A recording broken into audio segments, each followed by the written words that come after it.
पांडवों की कथा आती है, परीक्षित का उसमें उल्लेख आता है।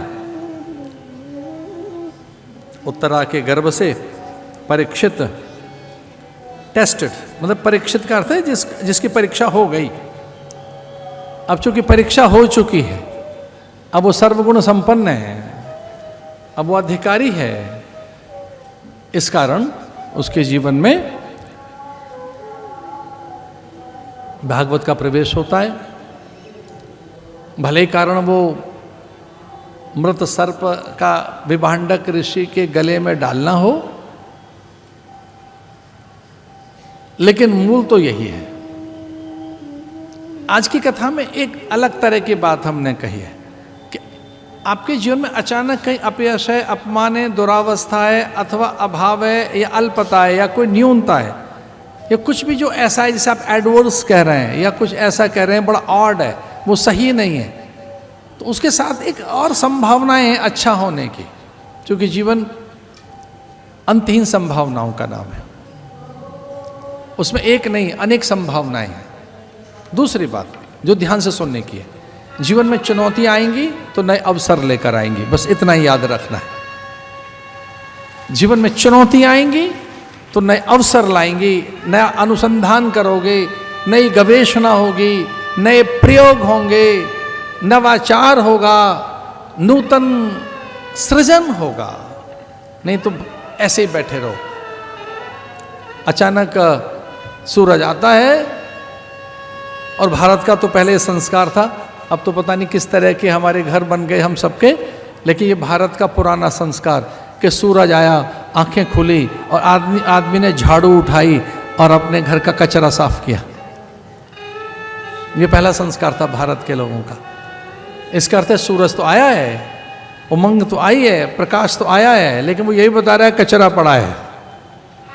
और वो ये भी बता रहा है कि शुद्धि करनी है, वो ये भी कहता है दंत धावन करना है, वो ये भी कहता है कि स्नान करना है, वो ये भी कहता है कि ज्योत जलानी है, और उसी में से मार्ग निकलता है।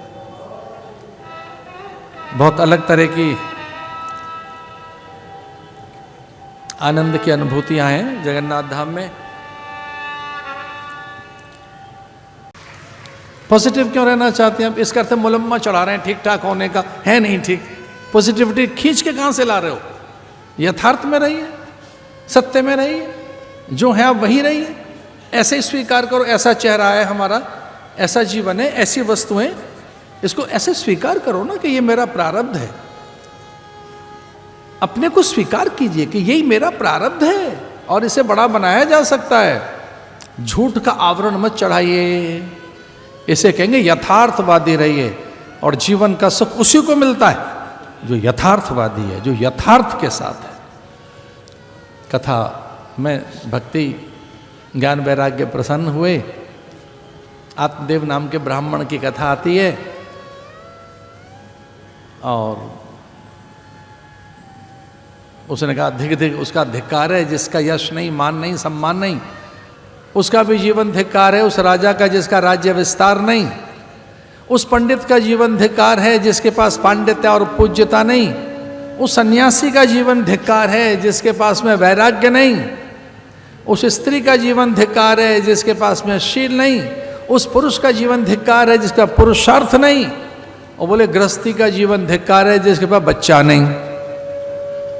अपने तरीके से लोग बातें करते रहते हैं, उनकी सुनना मत।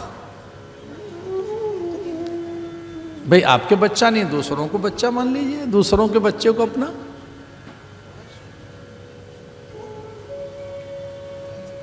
हमारे छोटे मोटे गार्डन नहीं है तो क्या है, जितने भी हर प्रदेश में अच्छे अच्छे बाग बगीचे, हम तो अपना मानते हैं उनको।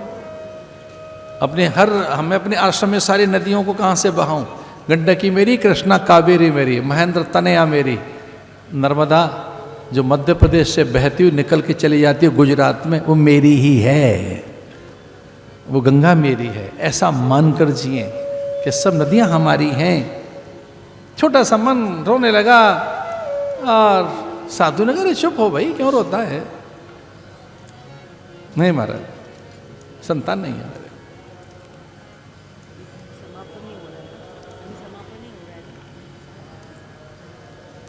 आंख बंद करके साधु ने कहा कि हाँ संतान नहीं है तो अच्छी बात है, लेकिन महाराज आप ऐसा न कहें। बोले मैं देख रहा हूं बड़ा कष्ट है तेरे भाग्य में संतान का, तुझे पुत्र होगा बड़ा अपयश होगा तेरा, वो दुराचारी होगा, पापात्मा मूढ़ात्मा होगा, जड़ शठ होगा, सारे दुर्व्यसन उसमें होंगे, दुर्गुणों की खान होगा,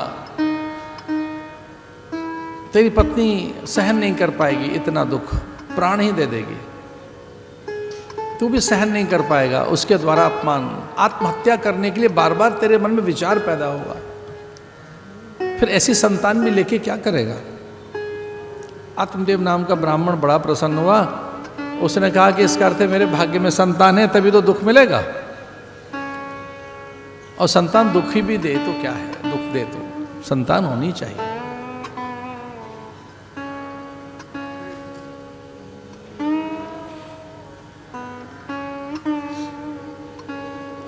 और झोली में से फल निकालकर उसने कहा कि ये ले, फल में कम सदत्तवान, एक फल, इसका मतलब कई फल हुए थे वहां। ऐसे टटोलने लगा साधु, क्या दूं क्या दूं क्या दूं। एक फल उठाया कि ये मोक्ष वाला फल है, इसे मुक्ति ही दे देते हैं, कष्ट से मुक्ति। एक फल में कम सदत्तवान, एक। साधु ऐसे टटोल रहे थे आंख बंद करके, से क्या दे। साधु की झोली में सब पड़ा रहता है,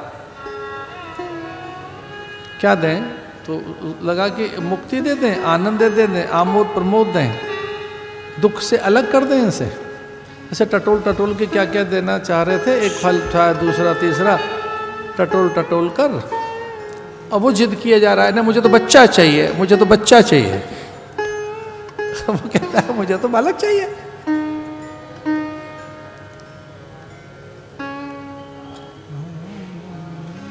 फल में कम, एक फल, उसमें से फिर अच्छा चल ये ले जा, लेकिन ये जो फल मैं तुझे दे रहा हूं ये कोई और फल है, ये वो नहीं है जो तू चाह रहा है। ये योगी है, ये प्रज्ञावान पुरुष है, ये महत्पुरुष है। मैं तुझे जो पुत्र दे रहा हूं वो भागवत पुरुष प्रदान कर रहा हूं, उसके दर्शन मात्र से पापनाश होगा, वो त्रैलोक्य को जानने वाला होगा, 14 भवनों का ज्ञान उसे होगा, वो पंडित होगा, ज्ञानी होगा, प्रज्ञावान, शीलवान, यति योगी, और वह निर्विकल्प समाधि संपन्न एक दिव्य पुरुष होगा, जिसके दर्शन मात्र से समाधि घटित हो सकेगी। जा अपनी पत्नी को ले जाकर दे देना, इसकी विधि है।